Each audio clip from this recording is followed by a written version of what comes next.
Hello everyone, and welcome to Great Games Before Your Time, showcasing Zelda, Majora's Mask. Majora's Mask is my favorite Zelda game of all time, but honestly it didn't always used to be. Ocarina of Time used to be my favorite Zelda game, and even after the Wii came out, talk about best launch game ever, Zelda Twilight Princess was my favorite Zelda game of all time for a while. However, I always really loved Majora's Mask, and it wasn't until I started going back and playing all of these beautiful N64 gems that I realized something. The first time I played Majora's Mask, it is true, there was a lot of recycled assets. I would see a character model and think, oh, this is such and such in Ocarina of Time. However, the interesting thing is, every subsequent time that I played Ocarina of Time, I would always be reminded of my feelings and emotions and the characters from Majora's Mask. However, when I played Majora's Mask subsequent times, I was never thinking of Zelda Ocarina of Time. It's kind of like that two-girl scenario. If you're a douchebag and you're dating two women, if you're always thinking of the other girl when you're out to dinner with one, maybe the other gal is the more special of the two. And so really that was the realization to me that honestly, I love Majora's Mask better than Twilight Princess and Ocarina of Time. And here are a few reasons why that's the case. One, Majora's Mask is honestly very original.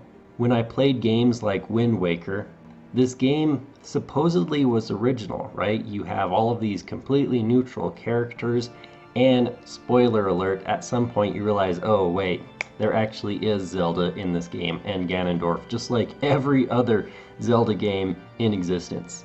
However, the very fascinating thing about Majora's Mask is Zelda is not at all in this game to speak of, other than a very brief introductory scene, and Ganondorf, not at all completely. And of course, Twilight Princess, it's totally okay because that was like your push to photorealism Zelda game, which we were kind of promised when it came to the GameCube, and we got that cel-shaded Zelda Wind Waker instead, which really very few people actually wanted. But this game also is considerably more dark and considerably more serious and considerably more macabre than really any other Zelda game that I've ever played. Evidently, I've always been attracted to dark-themed source material since I was even a little kid. I remember my grandma had Dark Crystal, and I grew up watching that movie, absolutely fascinated at all of the grotesqueries. The interesting thing is this movie scared me to death, and yet I still was enamored by it and wanted to watch it. Of course, it's funny the things sometimes that do scare us as kids. I was even scared at some of the good guy scenes from Dark Crystal. But in addition to that, I've always been attracted to works by Edgar Allan Poe. And also, of course, when it comes to comics, DC Comics is definitely the more dark and serious versus Marvel, which is like this happy-go-lucky Marvel mediocre slapstick. And if we compare Majora's Mask to, say, Ocarina of Time, this is considerably more macabre than Ocarina of Time, which really, to speak of, we have what? The bottom of the well is pretty macabre. We have the Shadow Temple and maybe slightly the Spirit Temple, but other than that, Ocarina of Time and its entire presentation is positive, bright, and cheery. Whereas in this game, so many areas have that sick, twisted Edgar Allan Poe / Dark Crystal / DC Comics dark, macabre themes that I absolutely love. What makes this game pretty interesting also is usually Nintendo will always create, as they say, brand new play experiences. That is, if they're going to make a new Mario game, or a new Metroid game, or a new Zelda game, typically they will kind of, from the ground up, build an entire game and create a brand new play experience. It's very rare to see them rehash the same ideas, essentially, or equivalently, make a ROM hack.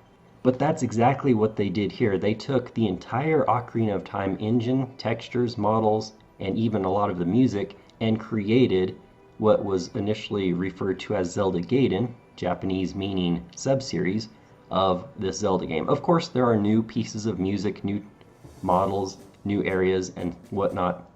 But when you take the entire game, like say physics and everything, and then build a ROM hack, or that is all of the existing assets plus a few added ones, you can create a brand new game far faster than building a brand new game from scratch. Now, many people argue that, of course, Ocarina of Time is the best video game of all time, not just best Zelda game of all time. And they will say that this is better than Majora's Mask because OMG, like Ocarina of Time has like 1,000,000 dungeons in it, and Majora's Mask only has 4. It's like, okay, it is true, like, you know, do we judge a book based on how many chapters it has? Because, you know, some books, the chapters might be really short, but other books, the chapters might be huge, massive epics. And honestly, in Majora's Mask, each dungeon is this massive undertaking. In fact, I absolutely love the elaborate quest it takes for you to even reach the dungeon. I mean, let's be blunt, in Ocarina of Time, oftentimes you basically just walk there and have to do one thing before you get into the dungeon/temple itself. Now, granted, we do have some slightly more elaborate quests in Ocarina of Time, such as when we have to go through the well to get the Lens of Truth in order to reach the Shadow Temple. I would say also the ice caverns in the quest to get the iron boots to get to the Water Temple is another at least reasonable quest. But in Majora's Mask, I would essentially count this as having 8 dungeons by virtue of it's basically an entire elaborate puzzle quest to learn a specific song you need just to get to the temple, and then you can play the temple.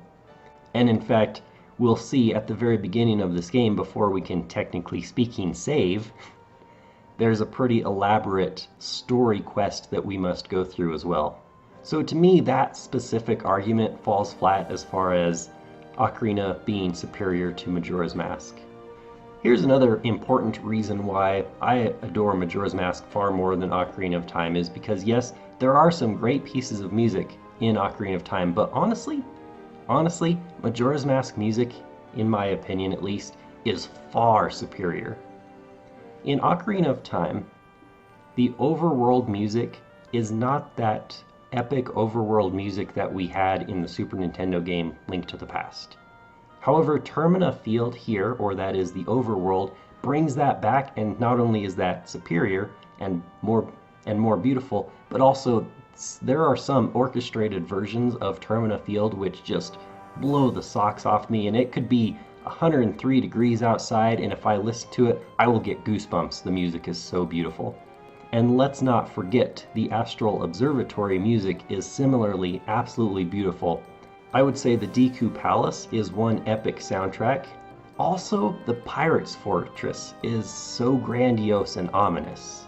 Much later in the game, we arrive at an area in the Ikana Valley where the Ikana Castle music is similarly, it has that Hans Zimmer feel of like epic, grandiose, and ominous, all packed in one.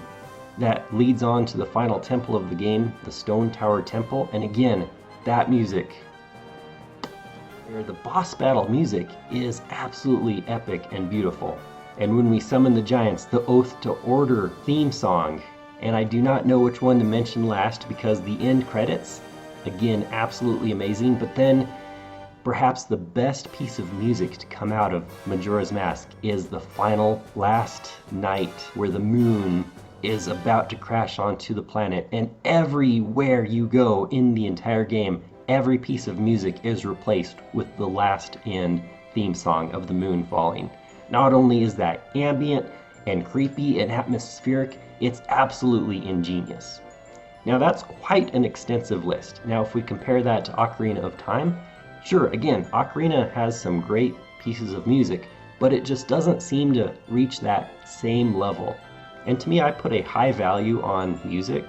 Like, for example, that sunset there just reminds me of the Gerudo Valley. One of the best pieces of music in Ocarina of Time.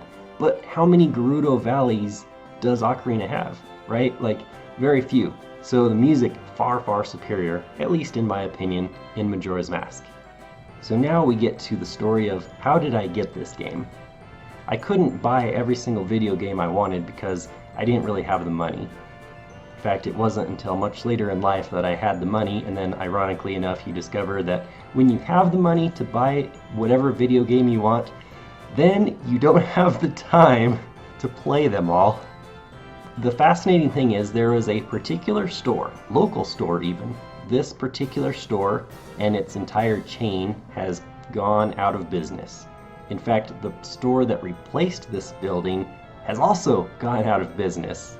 But if we think back 2 stores ago to this specific building, it was a general store and it was not known for a place where you go and buy video games. In fact, in my entire life, you would think a local store that sells video games, I would probably be there all the time, right?